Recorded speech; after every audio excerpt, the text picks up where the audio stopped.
France Inter, le 7-10. Il est 7h49, Sonia De Villers, votre invitée, est députée LFI-NFP du Val-de-Marne et vice-présidente de l'Assemblée nationale. Bonjour Clémence Guettet. Bonjour. Ce soir débute l'examen du projet de loi de finances à l'Assemblée nationale après un week-end déjà très musclé sur le sujet. Vous venez d'entendre Dominique Seux, nous allons en parler ensemble évidemment. D'abord, un accord a été trouvé hier soir. L'État va entrer au capital d'Opella, la filiale de Sanofi qui commercialise le Doliprane, afin de s'assurer qu'il n'y aura ni casse sociale ni rupture du stock. Qu'en pensez-vous ?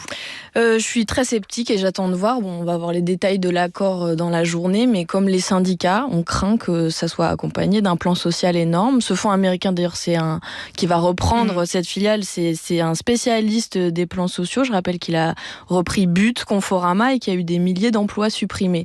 En matière de souveraineté sanitaire, je pense qu'on n'a vraiment pas tiré les leçons du Covid. On s'est quand même retrouvé démunis pour faire des vaccins, pour faire des traitements. On voit que depuis des mois, il y a des pénuries de médicaments sur des médicaments absolument essentiels pour les Français. Donc, on est extrêmement inquiet. Il y aurait autre chose à faire en cette matière. C'est-à-dire la nationalisation, par exemple. Intégrale de Sanofi. Il faudrait l'étudier parce que ça coûte évidemment extrêmement cher. C'est un gros groupe, mais je pense que la capitalisation boursière aujourd'hui de Sanofi, c'est autour de 130 milliards d'euros. Oui, très bien, mais je pense que... Dans les caisses de l'État, est-ce qu'il y a 130 milliards d'euros pour une... On peut aller en chercher une grande partie, mais je sais qu'on va en discuter juste après dans cette matinale. Il n'empêche qu'on sait aussi qu'avec le changement climatique, les pandémies, elles vont se multiplier.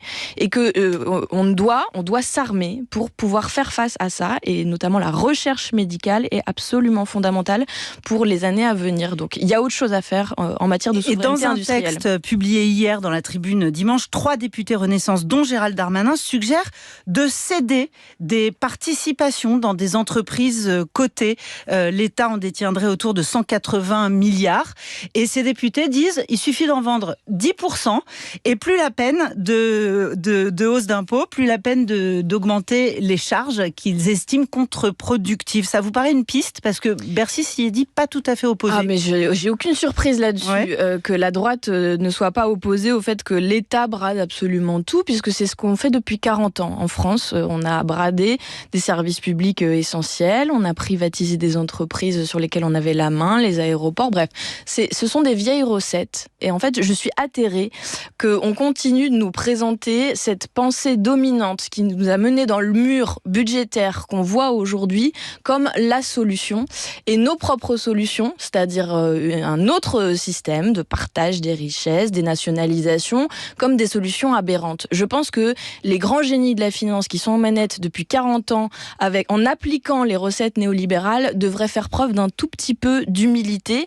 Darmanin en premier lieu, je rappelle quand même... Sauf que ça me paraît un tout petit peu contradictoire. Ils veulent céder des participations de l'État. C'est-à-dire qu'ils veulent affaiblir l'État dans un moment où il faudrait faire absolument l'inverse. Que l'État reprenne des marges de manœuvre. Parce qu'on a devant nous l'urgence sociale. On connaît la situation de pauvreté des Français aujourd'hui après 7 ans de macronisme, et on a devant nous le changement climatique et la nécessité de faire la bifurcation écologique. Justement. Et je veux dire une autre chose. Oui. Tavares, 36 millions d'euros par an. Il y a un moment, l'État devrait faire quelque chose en matière de souveraineté industrielle. Il en a les moyens et les macronistes veulent faire l'inverse. Là, vous voulez aussi privatiser Je veux aussi taxer les plus riches, oui. L'industrie automobile. Bon, alors, venons-en au budget. On l'a dit, examen de la première partie de la loi de finances pour 2025, celle qui concerne les recettes, c'est-à-dire les impôts, les taxes, les prélèvements. La France insoumise va-t-elle maintenir sa motion de rejet ?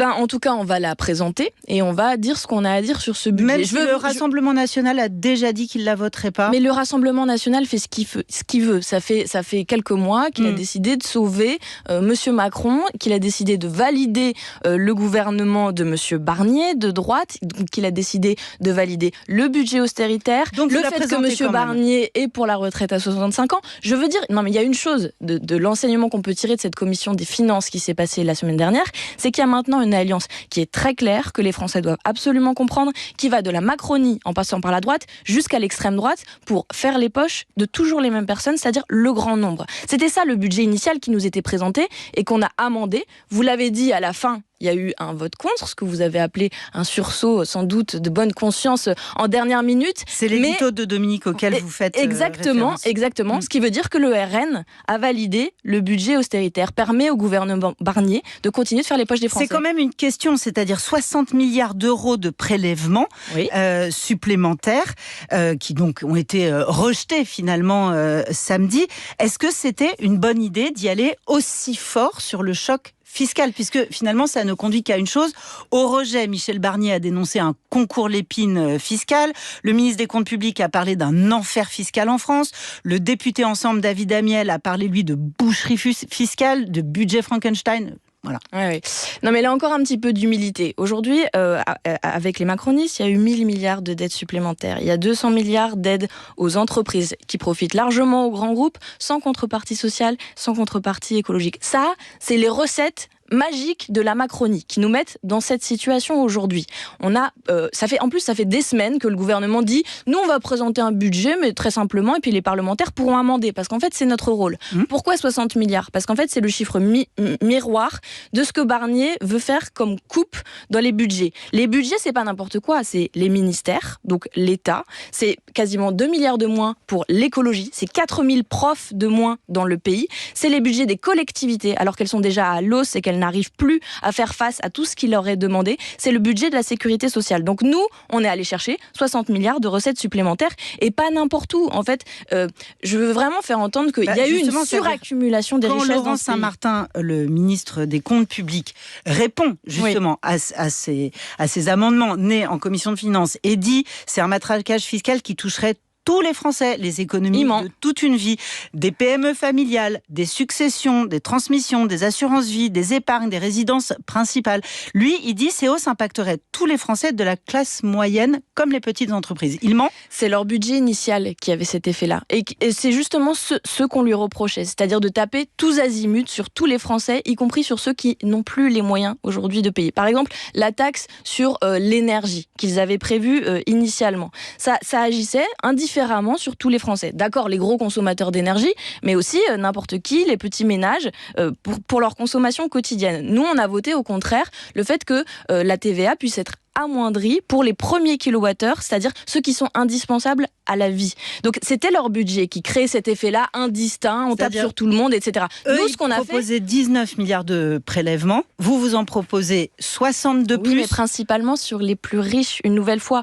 Les super profits, les super dividendes des entreprises, les bénéfices des très grandes entreprises qui sont effectivement réalisés en France. Ça va se finir par un 49.3, à votre avis, Clémence Guettet ? Je pense que c'est possible. En tout cas, la Macronie installe déjà la petite musique de la violence démocratique qui va s'abattre sur nous parce qu'il raconte à la fois qu'on peut amender et en fait ils refusent absolument le fait démocratique en France. Ils ont refusé le résultat des élections. Je rappelle quand même que le Nouveau Front Populaire, notre programme, celui qu'on a défendu en commission et celui sur lequel on a gagné au fur et à mesure de ce budget jusqu'à ce que le RN sauve la peau de la Macronie à la fin, je rappelle que c'est ce programme-là qui est arrivé en tête. C'est pas l'austérité de M. Barnier. À votre avis, moi je ne suis pas macroniste, mais visiblement ils n'ont pas l'intention de laisser le Parlement être souverain des décisions pour la France. Alors, dans 10 jours, le Rassemblement national va proposer son texte abrogeant la réforme des retraites. Aymeric Caron, affilié Insoumis, se dit qu'après tout, après tout, il faudrait peut-être voter à leur côté. Il faudrait peut-être voter aux côtés du Rassemblement national, parce qu'il n'y a pas de raison de laisser la bataille sur les retraites au Rassemblement national. Est-ce que vous seriez prête à voter un texte du Rassemblement national ? Bon, la première chose que je veux redire, je l'ai dit très rapidement, mais quand le RN valide le gouvernement Barnier, il valide la retraite à 65 ans. C'est ça leur projet, le projet de la Macronie. Deuxième chose, ils ne sont pas allés dans la rue quand 93% des Français étaient opposés à cette réforme. Mais est-ce que les Insoumis vont voter un texte du Rassemblement national ? Ce serait un vrai virage. Clémence Guettet, est-ce que les Insoumis vont voter un texte du Rassemblement national ? Je vais vous répondre, ne vous inquiétez pas. Nous l'avons déjà dit, nous allons prendre notre décision en réunion de groupe. Je ne vais pas vous cacher que nous en débattons. Parce qu'en fait, l'objectif... Non, ça ne se fissure pas, il y a du débat. En fait, ça se passe comme ça, souvent à gauche, et donc on discute. Mais ce que je veux dire aussi, c'est que nous, la proposition de loi du Rassemblement national, elle n'a pas d'avenir dans la navette parlementaire. Un mois plus tard, c'est la niche de la France insoumise, la niche parlementaire. Le jour où on choisit les textes, il y aura en premier texte l'abrogation de la réforme à 64 ans et ensuite la navette. Clémence Guettet, merci. Et merci Sonia De Villers.